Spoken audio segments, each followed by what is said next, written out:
Bismillahirrahmanirrahim. Assalamualaikum warahmatullahi wabarakatuh. Ananda putra dan putri kelas 9 yang Ustadz banggakan, Ustadz cintai karena Allah SWT. Alhamdulillah, kita lanjutkan pelajaran kita sejarah kebudayaan Islam. Insyaallah ini pelajaran tentang orang-orang hebat, tentang orang-orang luar biasa. Ya, kalau semester lalu kita belajar tentang ahli sains, ada Ibnu Sina, ya, ahli kedokteran, ada Al-Khawarizmi, ahli matematika, ya, ahli jabar.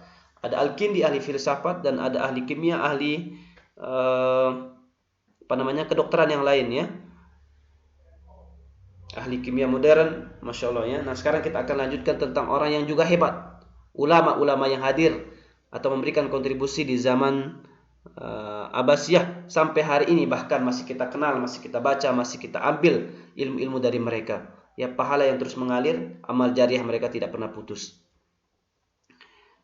Ya, kita ambil yang pertama, ulama 4 mazhab fikih. Mazhab artinya sekali lagi jalan yang dilewati atau jalan yang dipilih karena terjadi perbedaan pendapat dalam memahami Al-Quran, ya, dan hadis Nabi SAW. Maka ini ada 4 ulama fikih, ya, sebagai referensi utama kita.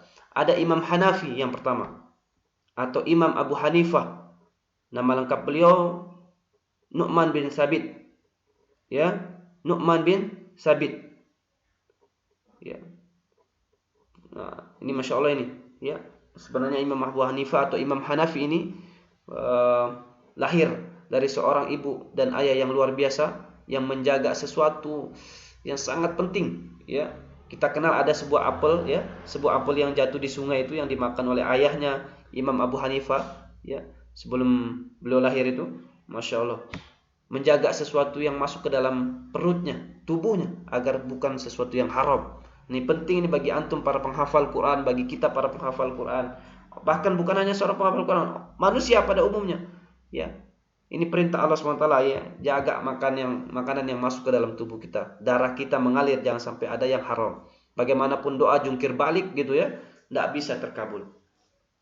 Ini kan ada yang haram. Imam Abu Hanifah, seorang pedagang tetapi cinta terhadap ilmu. Antum boleh menjadi pengusaha, boleh jadi pilot, boleh jadi dokter, siapapun boleh, silakan. Tapi yang paling utama adalah tetap nilai-nilai agama itu tetap berada dimanapun antum berada. Nilai-nilai Quran, nilai-nilai yang diajarkan tentang Islam itu selalu kita pakai dimanapun, mau jadi apapun kita. Ya, punya karya. Nah, ini punya karya nih, makanya Imam Hanafi masih kita kenal sampai sekarang karena punya karya, punya peninggalan yang luar biasa terhadap Islam. Ya. Maka antum kalau ingin dikenal, ingin menjadi orang yang tidak putus amalnya, punya karya, kebaikan sesuai dengan kemampuan kita masing-masing. Menulis, ya, kemudian mungkin desain, ya, mungkin juga penemuan apa di bidang kedokteran, macam-macam lah, ya, punya potensi masing-masing. Ya, yang jago fisika lanjutkan, yang jago matematika lanjutkan, yang jago bahasa lanjutkan. Ya, sesuai dengan kemampuan antum masing-masing. Ya.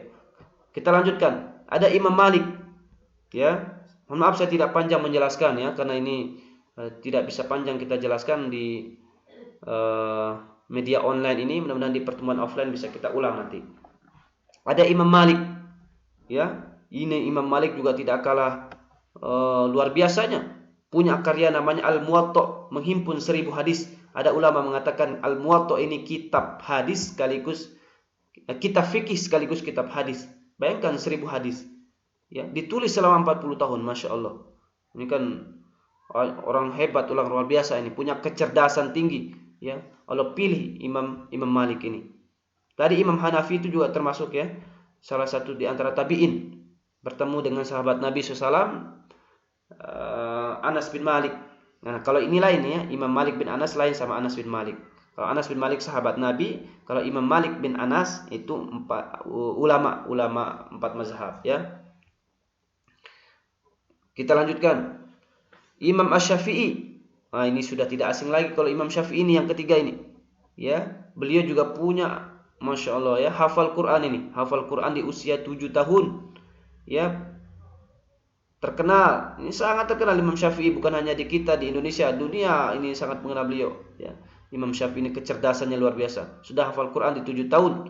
Makanya kalau di Ramadan itu sering kita kutip ya, Imam Syafi'i hatam Al-Quran 40 sampai 60 kali selama Ramadan. Itu sudah tidak aneh karena beliau sudah hafal Quran itu 7 tahun. Nah, mudah-mudahan kita bisa terus belajar menghafal Quran ya, semangat menghafal Quran, hidup bersama Quran. Ada Imam Ahmad bin Hanbal atau Imam Hambali. Ya, punya karya juga sama Musnad Imam Ahmad. Ya, bahkan dipuji oleh Imam Syafi'i ini, imam 8 hal katanya, Masya Allah ya. Imam Al-Quran, Imam Hadis, Imam Fikih, Imam Bahasa dan lain sebagainya, Imam Sunnah, Masya Allah. Ya, saling puji mereka, memang begitu saling puji. Ya, kelebihan mereka ya.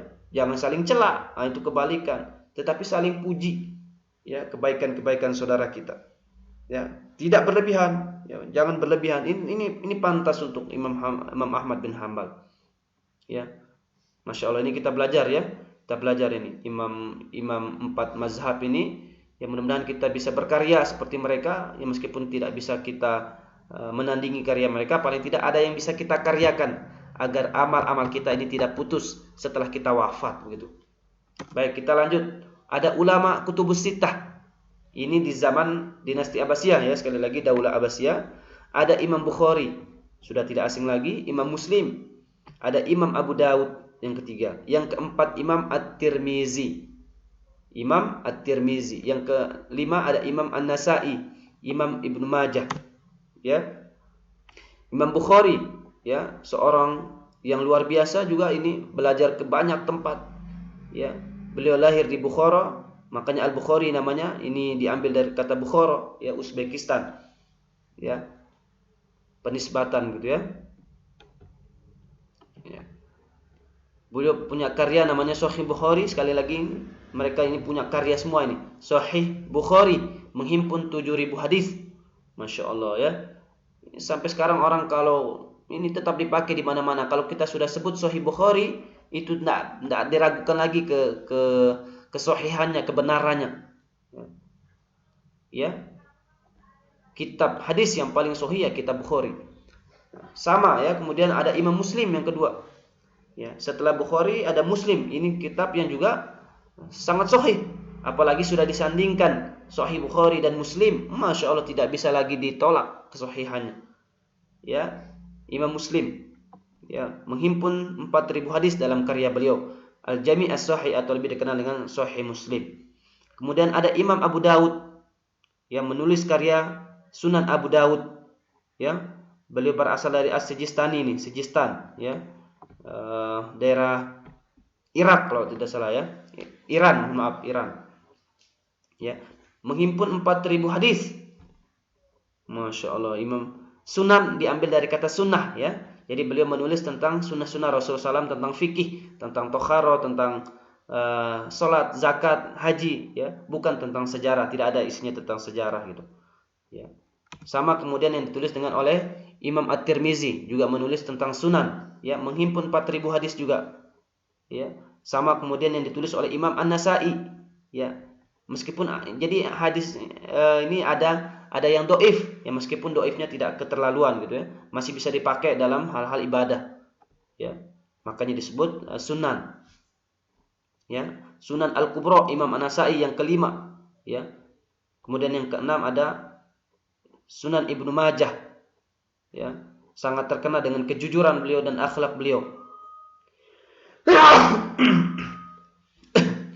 Menghimpun 4.000 hadis dalam karya beliau. Ya.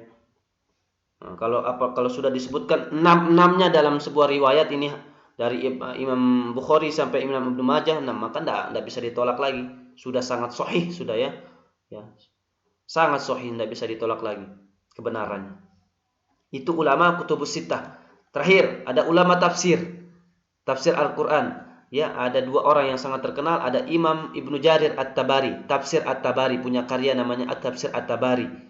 Selain ahli dalam bidang Quran, beliau juga ahli dalam bidang sejarah. Ya, menulis sebuah kitab sejarah namanya Tariq At-Tabari, sejarah para nabi dan rasul. Masya Allah. Ya, sekali lagi beliau juga banyak belajar ke berbagai tempat, Baghdad, Suriah, Mesir, ya, Mekah dan lain sebagainya. Kemudian ada Imam Ibnu Katsir juga, ini ulama yang sangat terkenal juga. Ya, punya kitab namanya Ibnu Katsir. Sekira antum juga sering baca kitab ini, pernah dengar atau pernah melihatnya. Ada kitab Al-Bidayah wan Nihayah tentang sejarah Nabi dan Rasul juga ini. Ya, Masya Allah, ini orang-orang